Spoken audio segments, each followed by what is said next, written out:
There are 5 workshops in the Writing at the Graduate Levels series. Each of these workshops includes a Blackboard component. If you decide to complete the Blackboard component, you will be eligible after all 5 for a Writing at the Graduate Level certificate. As you go along in this workshop, we have several moments in which we have reflections and questions for you to work on. It may be useful to keep out a pad of paper or an open Word document, as some of these reflections are actually part of the Blackboard activities.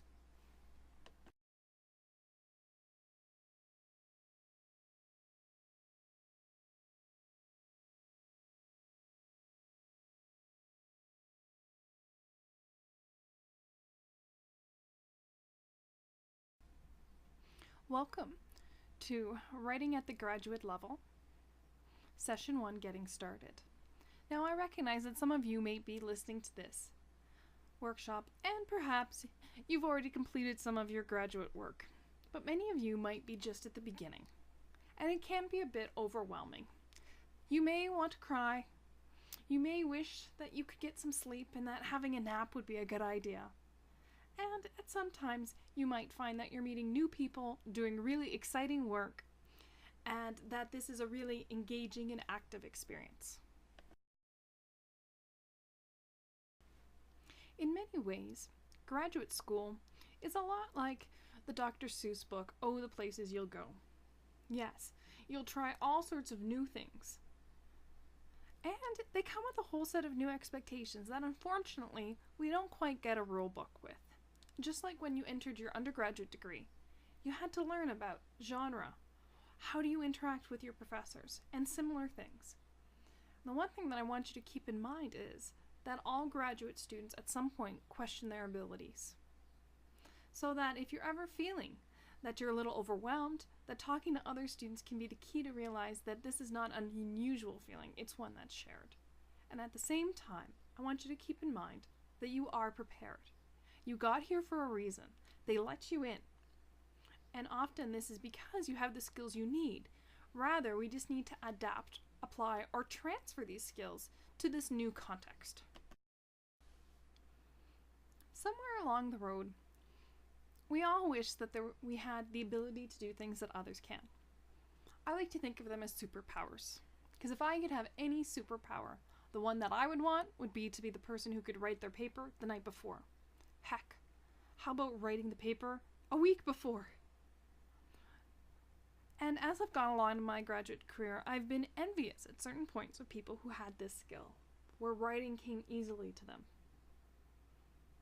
Until I realized that once I talked and got to know the people who I thought had this magical skill, that they had other challenges. They had wished for other superpowers, whether it be reading quickly, remembering information, others who are strong in writing sometimes hate oral presentations. So take a moment as you're going through and think about what was the superpower that you wished you had. Chances are, whatever the superpower is, it's coveted by someone else listening to this presentation right now.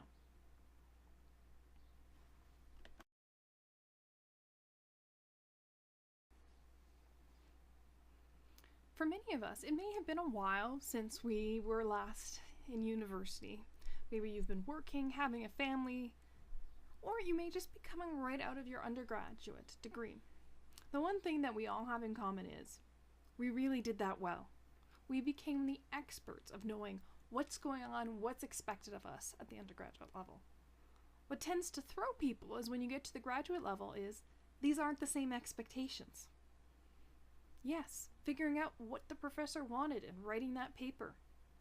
Now the idea is they want to hear what are your ideas. You know, the idea that there is a specific answer or something to demonstrate no longer works. And this can make being in the classroom experience at some points incredibly frustrating. You may find that in all your past experiences, things were really well laid out and you could follow them. And then all of a sudden, at the graduate level, you're not getting the same kind of feedback you expected. There's an onus on you to explore or discover different areas. You may even find, as I did in my first semester of my master's, what the Socratic method of teaching really means. which for me meant dealing with a professor who answered all of my questions with further questions, or why did I think that was a good point? Nevertheless, as I went along, I realized what was going on and was able to then support my decisions, and it made it sure of a lot easier to talk to that person. You may be wondering, if graduate school was that different from undergraduate, why did they let us in? Why do they tell us that we're prepared? Well, for one thing, there are many transferable skills that you have from your undergraduate degree or even the work experience that you may have been doing in the meanwhile. You have the skill of finding scholarly information. Heck, you can even read these scholarly articles. Depending on your background or specialty, you may find that, in fact, you are excellent at lab work, that you can recall the information you need, that you can think critically, that you have foundational problem-solving skills. In terms of writing, if you're in the workplace, you may find that all that memo writing has actually taken and developed a really concise style of writing, that you can really get to the point. This doesn't mean that these things are completely divorced of what you're going to be doing in graduate school. Rather, they're going to build on them. So when you were doing your undergraduate degree, you may have thought, okay, I do critical thinking skills. Now, the critical thinking is shown not just in terms of the argument to make, but actually how you deal with material, how you organize sources. You may find that where previously you went into rather broad topics and research that way, that now the expectation is to still do that same research process, but to focus in on a really small idea. Something that will allow you to contribute to the field. Because in many ways, the big shift that happens for graduate school is you're no longer a student, rather you're an apprentice. The idea is by the time that you complete your master's or your PhD that you may be teaching other students, but that you become an academic on your own right. So what they're teaching here often in terms of skill set is to say, okay, you have the skills, now we want to see you as an independent scholar go into the world and develop these techniques. Become one of us. So in this way, things like plagiarism, academic integrity become crucial because you are now representing academia. There's an idea that you're no longer writing for a particular professor or for your supervisor, but for a whole field, a committee of people who will be later evaluating your work. And this way you can see a shift between getting the right answer or developing just one strong argument into engaging with a discipline. You're going to be entering a conversation.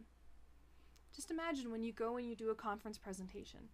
It's not just your presentation aspect, it's the fact that you should feel comfortable, popping into that conversation two people are having over drinks at the reception and understand and be able to contribute to their conversation about key issues in the topic and area that you're studying. If I had to explain the transition to graduate school in really one key point, the idea is that I think we start off in undergraduate saying we understand what the field is saying.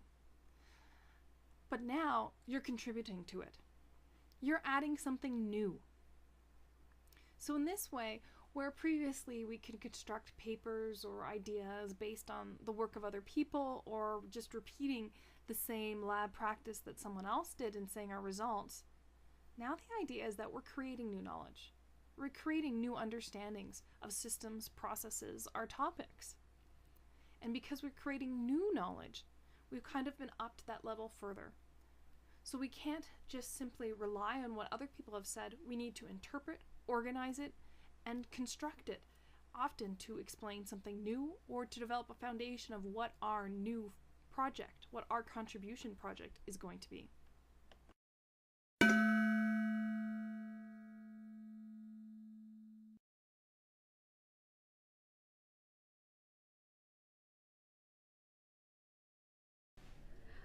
I found that graduate school presented both exciting new opportunities for growth as a student, a researcher, and a scholar, but it also posed considerable challenges in areas such as time management and family, career, and school life balance.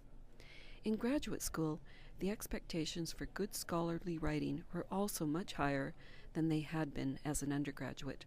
Most graduate students are very committed to high academic achievement, and so I found that a high degree of diligence was both expected and required to maintain a high academic average, and in continuing to hone my skills as both a writer and researcher in my field of study.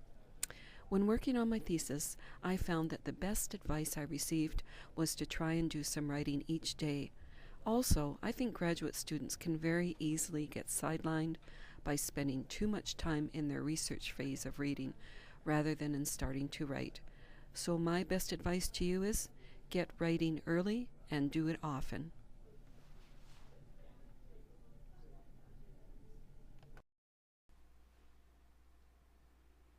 Key to remembering as you're going through transitions or you're dealing with any kind of uncertainties is that this is a process.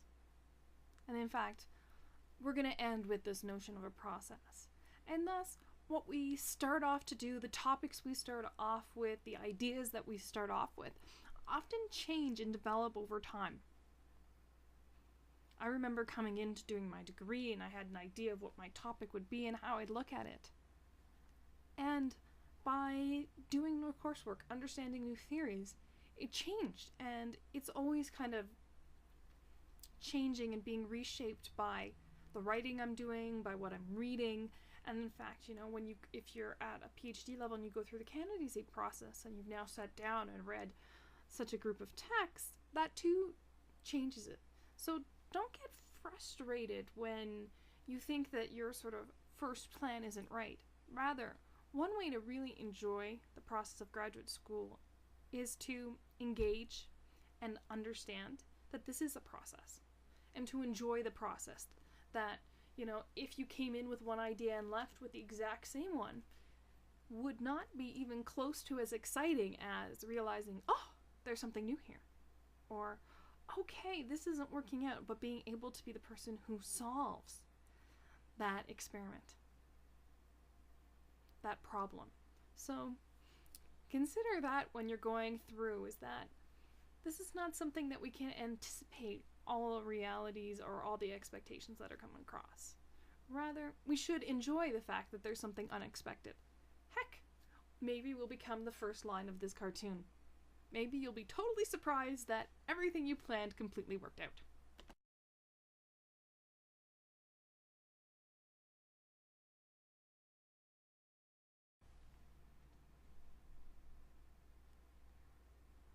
One of the differences that you might find as you enter into graduate school is that you're going to be developing a relationship with a supervisor.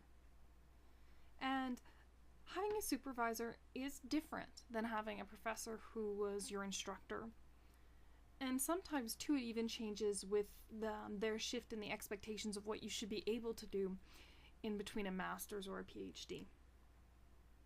When you sit in a lecture hall as an undergraduate student, you kind of become this empty vessel in which the person either talks to you or gets you to do activities to sort of fill you up with knowledge. That they're trying to give you information. However, when you have a supervisor, that most often what they're doing is they're trying to, as an apprentice, make sure that you're going to be able to become a full journeyman, right? The idea that you're going to have the quality of contribution to knowledge that you need to succeed. So this often means critiquing your argument, critiquing your project, not in a complete negative sense, but in a way that is focused on ensuring that you will succeed, ensuring that you are meeting the requirements that all academics have, so that your work reflects, a peer-reviewed article or reflects that kind of contribution.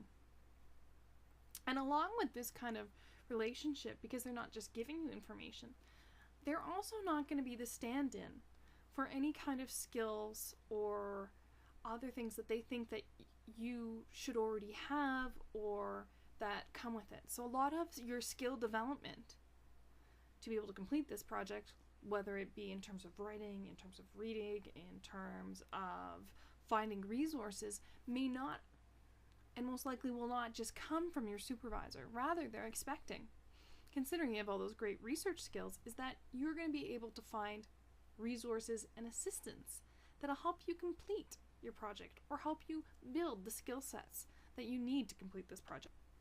And the good news is that they are out there. So don't feel like you're supposed to know everything. You just need to know how to find it.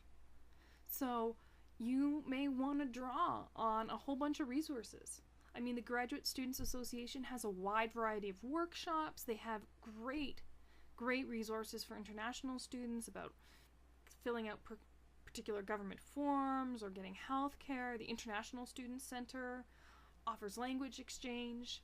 Heck, you can come to the Student Success Center. You can come to Writing Support Services and get help with your writing. You can go see an academic specialist who can help you say, hey, maybe I need some support on how to read effectively. And they offer workshops. Even when you need to get a job, there are resources out there. So don't be shy and think that, if you're not up to speed with something that is a personal failure, rather, go seek out some of the resources that are free. Yes, I said free. Freely available to you as a student and can help you succeed throughout your career. So consider this, maybe you don't know the citation style for this particular field. That's okay. Come to Writing Support Services. Maybe you're not sure how to find particular resources on this topic. Go find who is your research librarian. Make a meeting one-on-one. I met with the research librarian when I was starting to do some of my research, and I always was pretty confident that I knew how to use all the resources out there. I've done archival work before. But in fact, she directed me to a whole set of indexes, print ones actually, that I didn't know existed, and saved me so much time. So consider that, everyone engages in these resources, and seek them out. And as a starting point, you can always come to the Student Success Center, because we hopefully will be able to liaison or pass you on to the person who knows how to use the software that you need to format your thesis.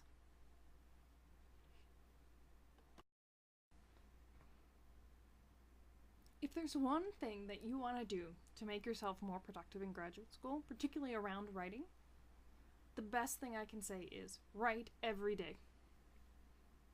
This is advice that is sometimes hard to follow, but if you're able to do even 20 minutes of writing a day, and it doesn't have to be towards your big project, you might find that the way in which you engage in writing and how you do it makes a big difference.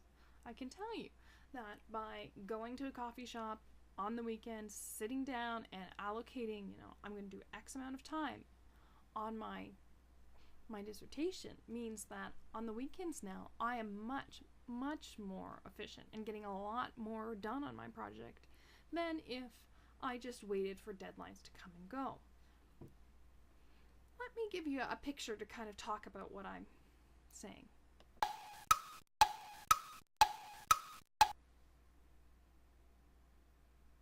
Have you ever wondered why some of the people who maybe are a little further on in the program than you tend to sort of look a little tired?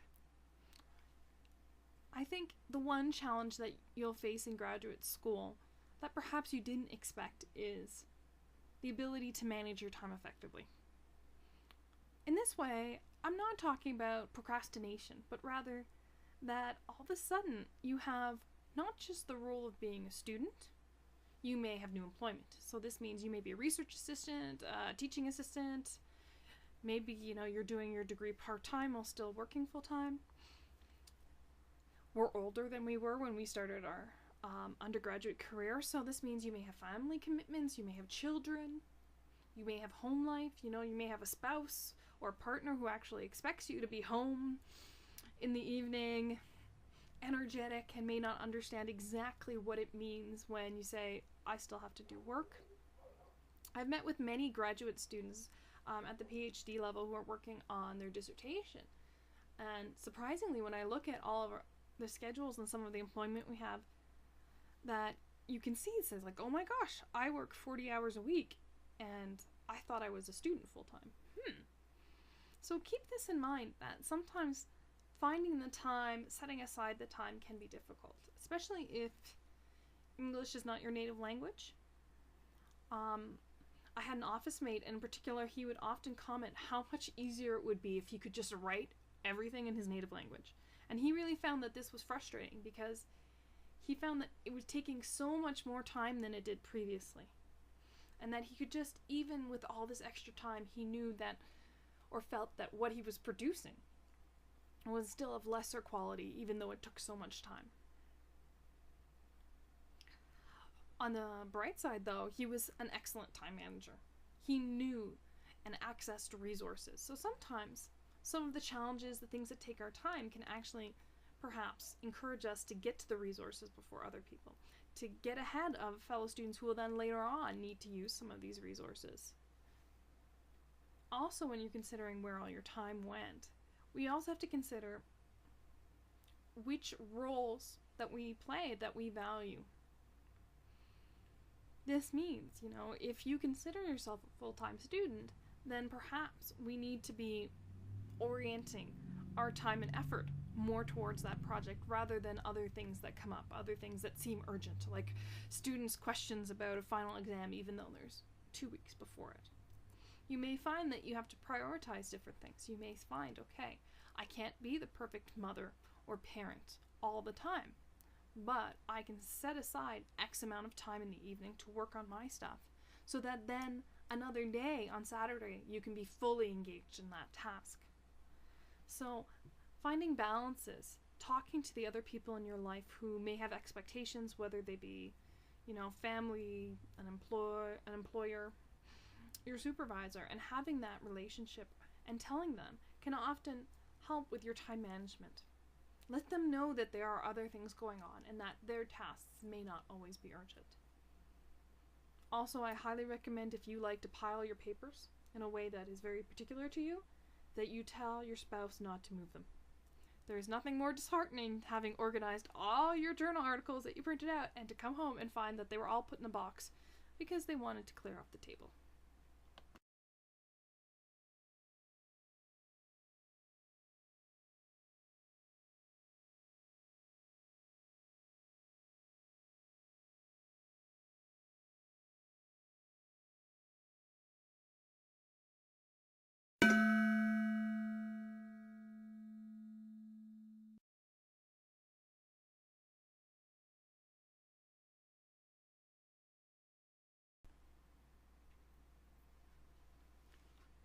Now, sometimes there are things that actually stop us from getting work done or using our time effectively that we're not responsible for. We have these external roadblocks that come up in the way. So, for example, sometimes it's just an emergency. You can't do anything about it. You need to go to this location. Someone's sick and you need to be there. You may find too, your mom is calling you for the 4th time and you really should answer the phone.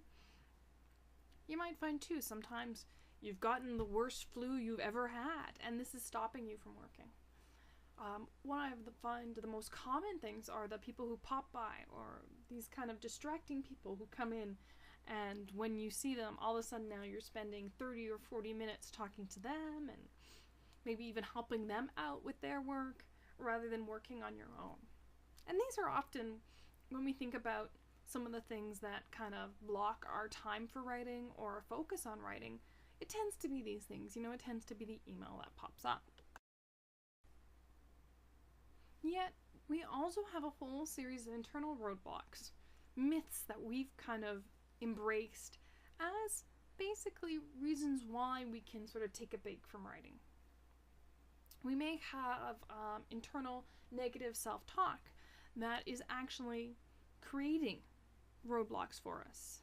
So you may find you're frustrated, you can't find the right words to say this, and using this actually as a roadblock to say, well, I'm never going to be able to express it as well as I do in my native language, so I should just give up. Right? You might go, I don't even know what to write about. Why should I sit down and write? You may even underlyingly have a fear that, I've invested so much time into this. I've been writing my dissertation for months. What happens if I don't succeed? We also have ones that maybe aren't as negative that are also kind of ways of procrastinating. My favorite one being, I need to read more articles. I can't write until I've read more articles. Other people will, sort of go, well, I need to tidy up my desk first because I can't concentrate on writing with my desk as a mess. Some people can go as far as, you know what, I can't write because I'm not in the mood. I just don't feel like it. Well, unfortunately, your desk can be messy. You don't have to read another article. And, well, there's no such thing as being in the mood for academic writing. We're not poets, okay? Unless you're doing a creative writing project, we'll go there. But we can use these to kind of legitimize ourselves from really getting focused on the task. So it's important to not just focus on these external roadblocks, but to focus on some of the internal roadblocks.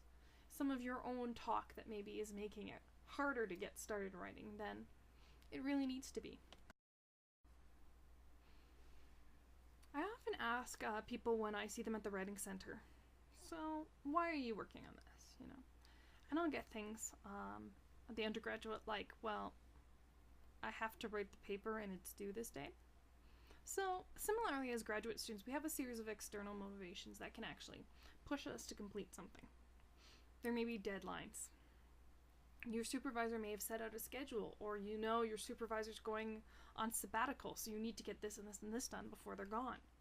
There may be deadlines in regards to scholarship applications. All of these things can play a role in motivating us to get things done.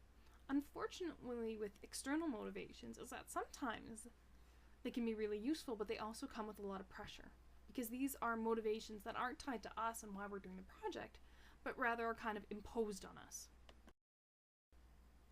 A more effective form of motivation is actually to look at our own internal motivation. No one has forced us to go into graduate school. We wanted to. We had to apply, right? We had to meet requirements. So then, why are we here? What did we expect, graduate school to be like? Or what did we think it would offer us?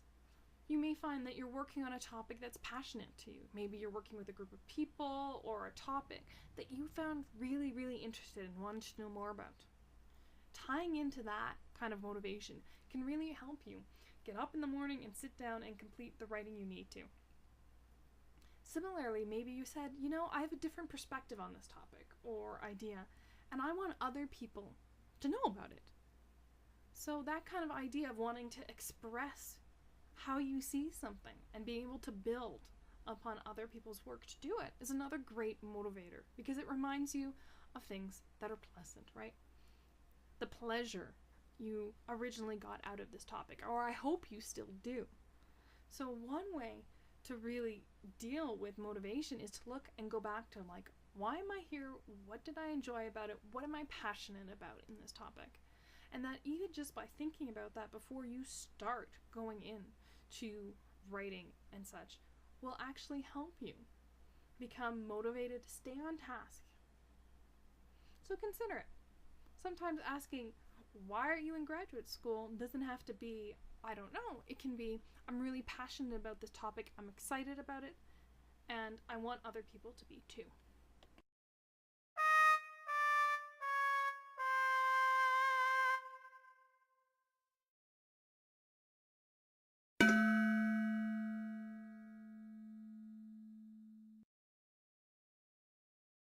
Generally, what stops me from writing is the fear of putting down any little bit before I have a sense of the complete whole. What motivates me to write is just writing. If I start to write, I discover a path, usually an unforeseen path, and I get a lot of pleasure out of refining that path and attending to where it leads me.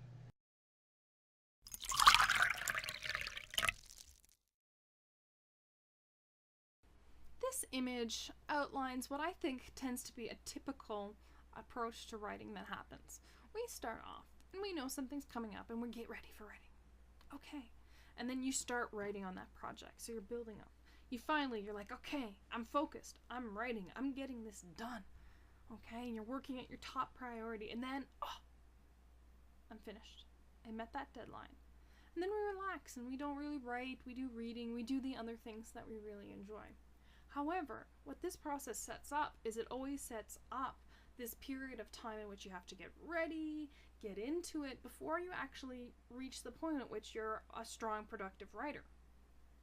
So by always building up and then relaxing down, that in fact, I'm going to argue to you that this practice makes writing harder.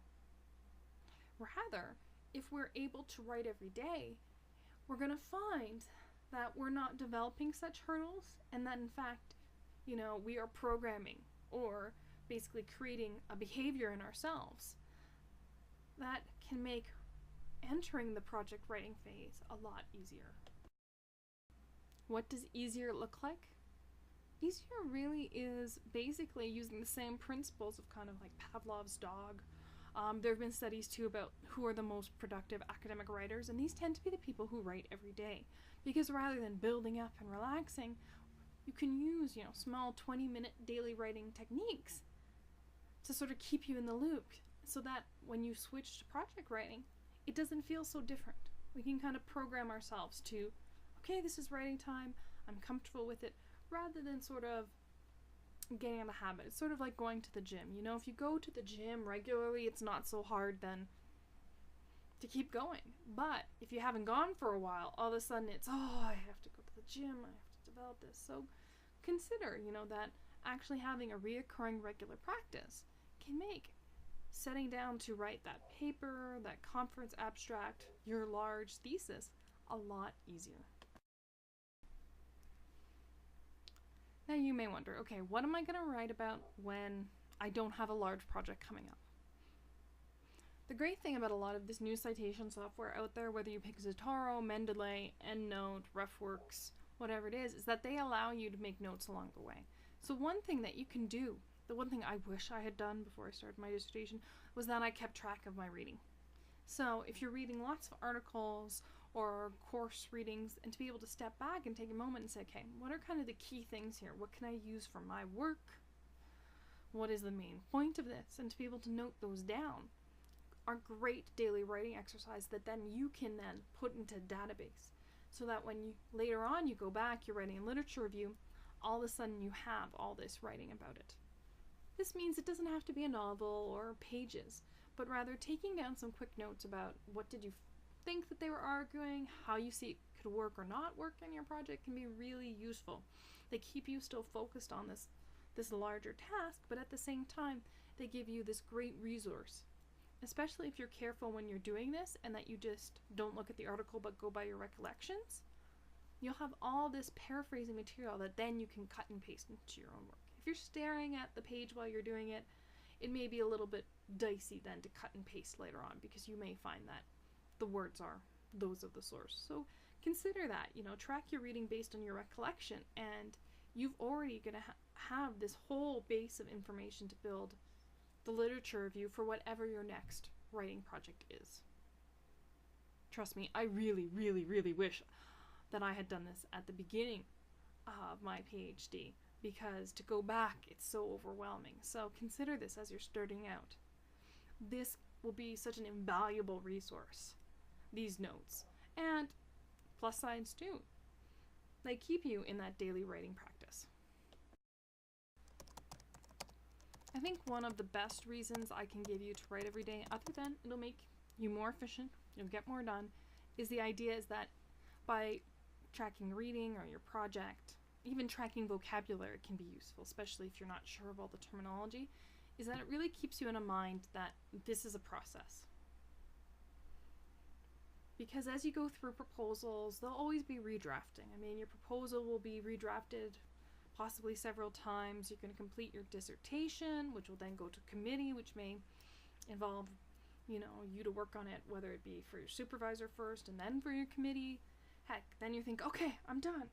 Really, in terms of scholarly work, you're not done, because then you'll go, you may want to get it published, you get some journal articles published. Okay, good. I've managed to deal with all the reviewer comments. I'm done.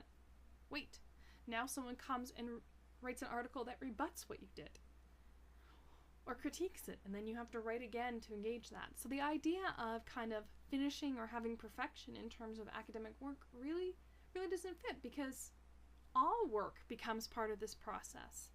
It's I was talking to my supervisor the other day, and he was mentioning, every time he engages with this topic, how it shifts and changes, and he ends up rewriting this paper that he's working on. So keep that in mind, that part of being a scholar in this academic community is the fact that there's always going to be a process. That if you're holding out for it's done, it's completed, that may actually be setting you up for a very frustrating experience. So enjoy the process. Use this daily writing to help you engage in the idea that this is a process. Things develop, you contribute to knowledge, the contribution shifts, you support it in different ways, and that by focusing on the process, that you can still keep your eye on that convocation day, but at the same point, sort of enjoying the fact that ideas are developing. So keep that in mind. Writing every day can be one way to sort of engage in the process that is scholarly work. So I hope by going through the workshop that you've gotten a few tips or strategies that you can use to both help you bridge entering into graduate school, but also for those of you who've already been in it, that you've gotten a few tips that may help understand your own experience, increase your time management, or at least give you a strategy on how to keep yourself primed and motivated to keep on those writing tasks. Don't forget that if you want to complete the certificate aspect of these workshops, that you have to go onto Blackboard and complete, or at least maybe cut and paste some of those activities that you've been doing all along.